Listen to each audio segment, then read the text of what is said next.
So, Major League Baseball has decided not to have the All-Star Game in Atlanta due to Jim Eagle legislation, and United Airlines is going to stop hiring based on the competency of flying, but based on, you guessed it, sex and race. Hey guys, my name is Jason Wesley, and this is another episode of Not a Podcast. So if you saw my last episode of Not a Podcast, you saw President Biden's first press conference in 60 days, and he referred to the Election Integrity Act in Georgia as Jim Eagle.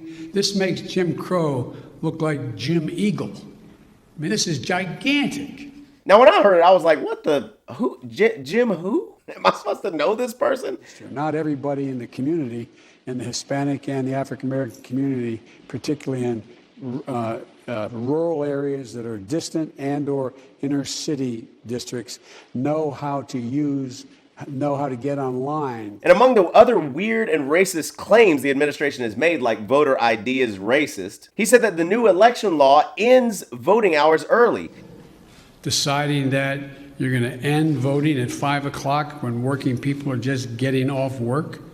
And even the Washington Post said that this was a lie. One could understand a flub in a news conference, but then this same claim popped up in an official presidential statement. Not a single expert we consulted who has studied the law understood why Biden made this claim, as this was the section of the law that expanded early voting for many Georgians. Somehow, Biden managed to turn that expansion into a restriction aimed at working people, calling it among the outrageous parts of the law. There's no evidence that is the case. The president earns 4 Pinocchios. I mean, all Joe had to do, or any of his handlers had to do, was actually read the bill. His first press conference, they gave him a cheat sheet for everything else. Why not give him a cheat sheet for this bill that he's gonna say is Jim Eagle? Well, y'all know me. That's actually what I did. I looked up the bill, and according to the Election Integrity Act of 2021, it states requiring 2 Saturday voting days and 2 optional Sunday voting days will dramatically increase the total voting hours for voters across the state of Georgia, and all electors in Georgia will have access to multiple opportunities to vote in person on the weekend for the first time. Now, Representative Cannon said it was white supremacy. And make no mistake, when I say hate, I mean white supremacy. The closed-door signing of SB 202 and the senseless murder of AAPI Georgians are both products of a white supremacist system. Different tactics, same goal: fear and control.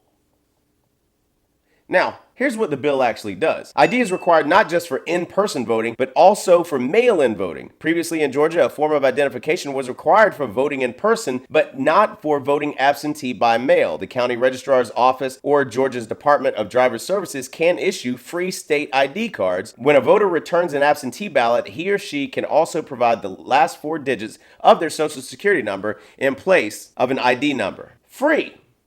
They're going to give you an ID for free. They're not even going to charge you for the ID. So let me get this straight. You can go get a COVID vaccine for free, which they're selling like bottled water at a mountain spring, and going up to pick up a free ID is racist. And speaking of a free ID, why are they selling this thing so hard? I've never seen somebody sell, like, it's almost like a used car salesman at this point. I mean, I'm not even an anti-vaxxer, but dang, I mean, if this is supposed to save people's lives and it's so good, why are they selling it so hard? And that's like going to a restaurant and the server saying something like, the best thing on the menu is the avocado salad. And you're like, okay, it looks pretty good. You know, I might try that, but let me take a look at whatever else is on the menu.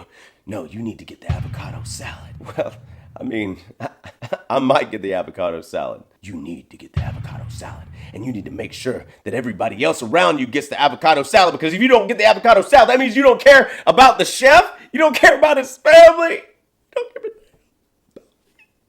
I'm just out here trying to earn a livable wage. Oh my gosh. At that point, I'm basically just going to be like, yeah, that's funny. If there's one onion on that salad, you can forget the $1.80 tip you need to live. But back to the racism of the Jim Eagle bill. So, absentee voting. New rules regulate drop boxes and shorten time frame for requesting and returning mail ballots. State government officials will not be able to send unsolicited ballot request forms to voters. Only voters who request absentee ballots will receive them. Go figure. Third parties can still send out ballot request forms, but the front of those forms must be marked. This is not an official government publication and was not provided to you by any government entity, and this is not a ballot. Food and drink distribution to voters in line by non-poll workers is banned, but self-service water stands are allowed. Georgia had already outlawed campaigns or other groups from distributing or displaying any campaign material within 150 feet of a polling place or within 25 feet of any voter standing in line for a polling site, and the new law now bans giving voters any gifts, including but not limited to food and drink. Yes, because electioneering is already illegal. I mean, it's technically already against federal law. I mean, according to Title 18 U.S. Code 597, offering food and beverages would be illegal. The key word is in expenditures, which can represent money, food, gifts, water, or anything that encourages somebody to vote in a particular way. Now, Stacey Abrams calls it a redux of Jim Crow in a suit and tie. Stop. Let me get a good look at it.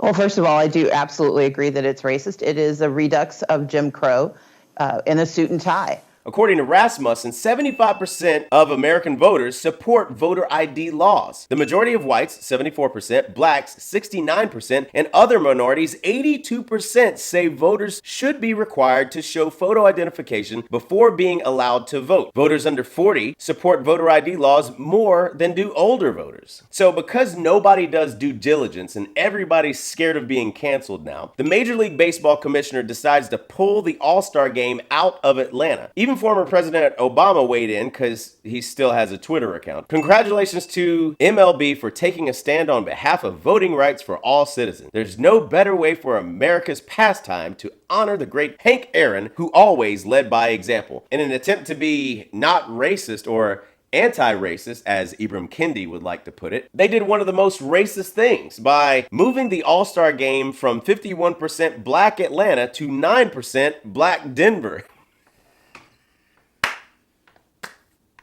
Why did they play themselves? Why? Why did they play themselves? Denver has the largest white population of any Major League Baseball city. You took it from a predominantly black city to a predominantly white city to help black people. You just took away $100 million. Anyway, I'm not going to go there because... So the Atlanta Braves put out a statement as well. This was neither our decision nor our recommendation, and we are saddened that fans will not be able to see this event in our city. Unfortunately, businesses, employees, and fans in Georgia are victims of this decision. John Cardillo tweeted, or Cardillo, woke MLB just took away the over $100 million in revenue the All-Star Game and draft bring to predominantly black Atlanta businesses because rich white leftists complained about Georgia's voter integrity law. Now, I've been a Braves fan my entire life. I played baseball when I was a kid all the way up through high school, and I have friends of mine that play in the Major League and coach in the Major League, and I'm curious though. I actually probably need to make some phone calls. I'm curious. I wonder if the Major League, if MLB, is going to pull its development and learning centers out of China. I mean, does the commissioner or President Biden even know about the Chinese government harvesting and selling organs from persecuted religious and ethnic minorities on an industrial scale? Georgia Governor Brian Kemp sounded off about this too.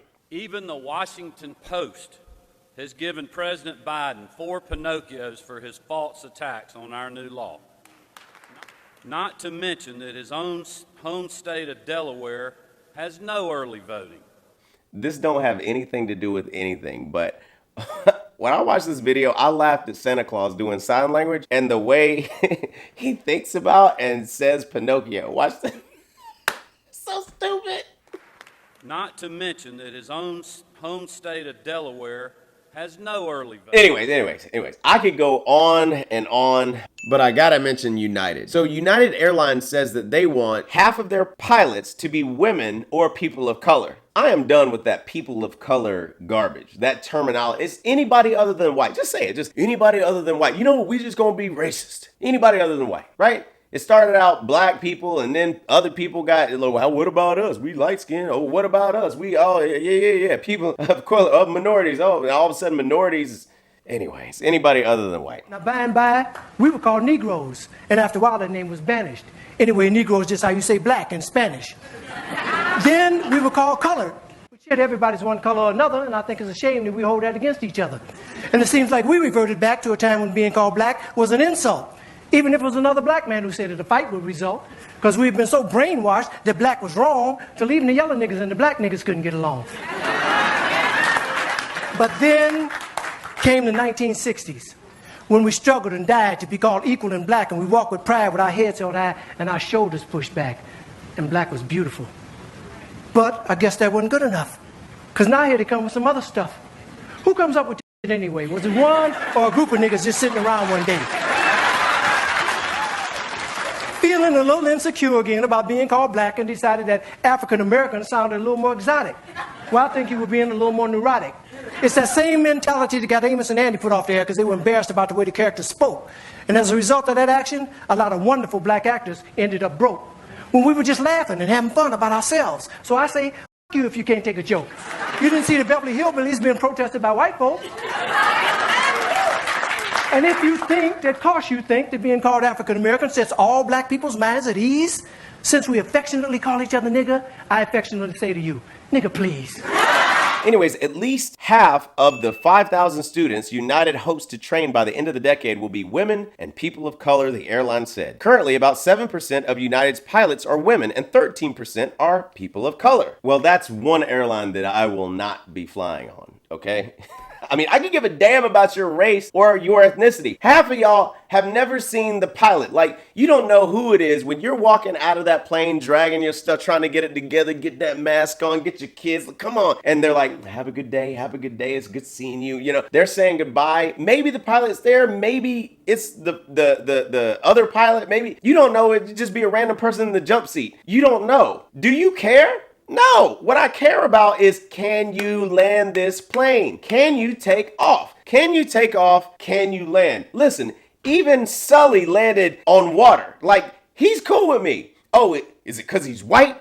No, it's because he landed a plane on water that doesn't land on, like, can you get me to my destination on time alive? Okay, listen, I get it. Y'all use a lot of duct tape on these planes. I get it. But I just need to know about my pilot. Can you fly? I mean, it could be a robot flying, which a lot of times it's on autopilot anyway. So can you take off and can you land? But anyways, I don't care if you're Stevie Wonder. If you can fly this plane, get it up and get it down and safely, I will ride with you. But here's what Tucker Carlson had to say about this topic in 2018. Do you think that airlines should apply the same diversity rules you're calling for here?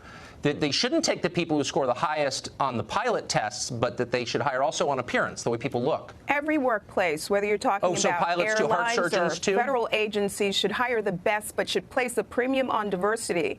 And but which is more important, the way that you look or what you do, what you're capable of doing? So like when you're flying a plane, how important is it what you look like, your appearance? Incredibly important, and it's also important that we have. It's also important that we place a premium on diversity. And he makes a great point here as well. The CEO of United Airlines is saying that we need to replace the pilots currently flying airplanes because they're the wrong skin color. Only diseased people think like this. Imagine if we applied this same standard to other professions. How about professional sports? African American men account for roughly 6% of the American population, and yet about 75% of the players in the National Basketball League are black men. That doesn't sound like equity. It sounds like what Kristen Clark refers to as disproportionate representation. So what if, to remedy that lack of equity, the NBA announced tomorrow that going forward, at least half of its players, 50%, had to be white, Asian, Hispanic, or female to better represent the fans in the stands? How would we respond to that? We would understand immediately, and we would say so, that that is a racist policy. No one even alleged that NBA players are doing a bad job. We had all assumed correctly, as we do with airline pilots, that they were hired in the first place because they were the best the company could find. But nevertheless, they had to be replaced because they were the wrong race and gender. It's sick. And I don't know about you, but maybe you're over it, maybe you're not. But I'm done with wokeism, speaking the vocabulary, political correctness. I mean, we're all dealing with an identity issue on some level or another, and I'll talk about that in another episode of Not a Podcast, but I don't think this is going to help society. I think it's actually hurting. Will you be mine?